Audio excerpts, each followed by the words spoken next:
tulipigiwa simu asubuhi na mapema kwamba tumemkuta ndugu yenu kaisha fariki. Mwanetu wao ndugu yetu amefariki ghafla. Sadi TV. Sadi TV. In God we trust.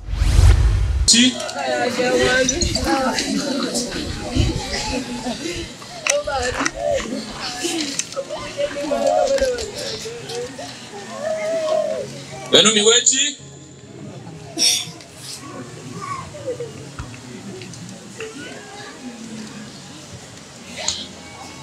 mimi siwezi kuongea miomo. Sio miomo, ni miwechi. Miomo ni kwamba kijiji kizima au watu 5, 10 kwenye familia moja wamekufa kwa pamoja. Hapo naweza kutamka miomo. Mimi nasema miwechi kwa sababu tuna msiba mmoja. Miwechi, nimesimama kwa niaba ya familia yangu. Mimi ni mmoja katika familia hii ambayo imempoteza ndugu yetu. Hivyo basi familia ikaona vema initume mimi kwa ajili ya kuja kusoma maisha ya marehemu. Kijana huyu alitambulika kwa majina yafuatayo: Bobasha Joseph Kitambala, lakini kwa jina maarufu Boban. Jina la baba Joseph Kitambala Mwesa. Jina la mama Rosa Kamulete. Huyu ni wa jamaa ya Bashinyendo ya Buchuma. Kule kwetu wanaitwa tena Bashiuma. Boban alizaliwa Pakazimia kule Kongo. Ilikuwa tarehe 1 mwezi wa 10 1985 au 85. Alianza shule la msingi pa Epe Dine Ubwari. Akasoma darasa la kwanza mpaka la pili. Baada ya hapo tulikimbia vita, tukaja kambini.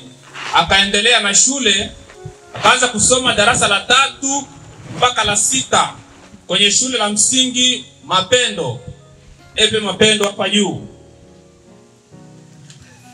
Baada ya kumaliza shule ya msingi alienda sekondari.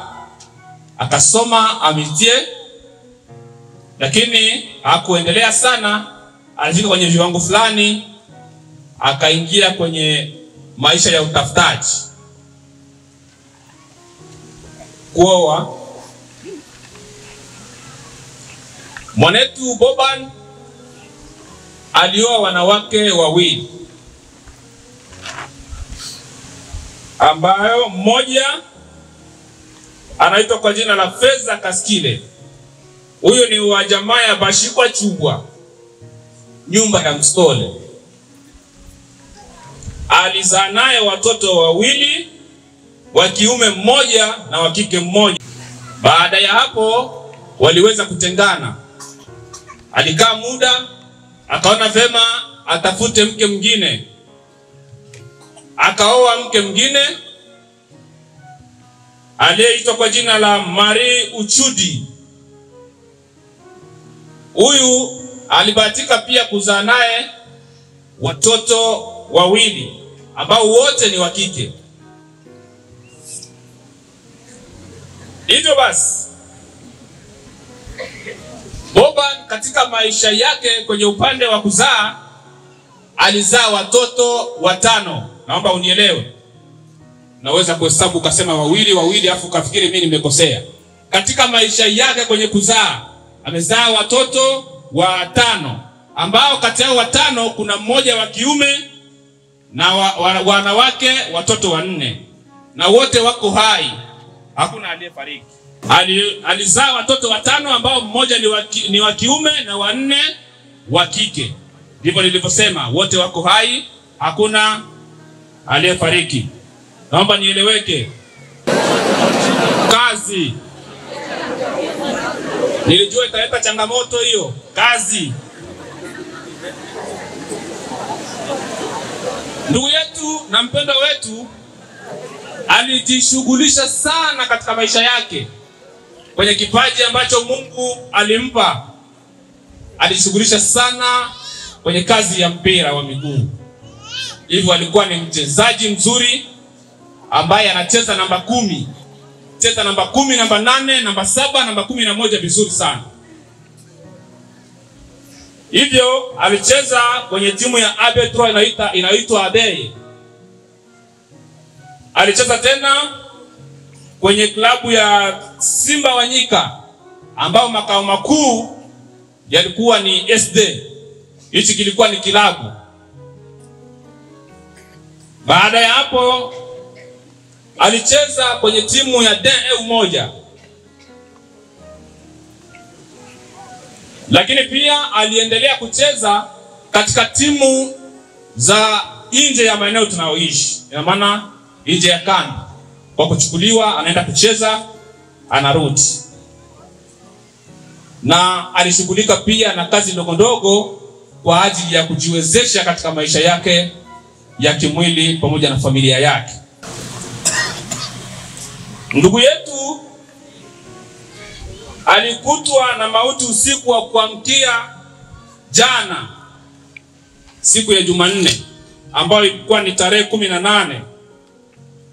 Tulipigiwa simu asubuhi na mapema kwamba tumemkuta ndugu yenu kaisha fariki.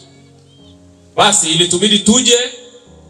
Kweli tulimkuta ndugu kaisha haga maisha, yupo kwenye kitanda. Mwili ukachukuliwa ukapelekwa mortuary kwa ajili ya uchunguzi zaidi. Hivyo uchunguzi ulifanyika, lakini hakuna kilichobainika kwamba ni kitu fulani kilichosababisha au kilichomsababishia umauti. Hivyo ndugu yetu alituacha, lakini hatukujua kitu gani ambacho kimemletea mauti. Kwa hiyo sisi tumesema kwamba mwanetu au ndugu yetu amefariki ghafla. Kama familia tunasema kwamba tutaenda kumsindikiza ndugu yetu katika nyumba yake ya milele, na tutapotoka huko sote tufikie mahali hapa, lakini kijiji kina nafasi yake. Tutasikiliza watakavyosema. Baada watakavyosema kijiji kama kitaruhusu kurudi hapa, lakini sisi tumesema turudi hapa, lakini hatuna chochote kama familia. Hivyo turudi hapa, na baada ya kukaa hapa tutakaa kwa muda mpaka hiyo saa 12 jioni. Baada ya saa 12 jioni kuelekea saa 1, wote tutatandua mikeka yetu na turubai. Tutahamisha msiba wetu na kuupeleka kwenye kijiji cha RD. Sadi TV. Sadi TV. In God we trust.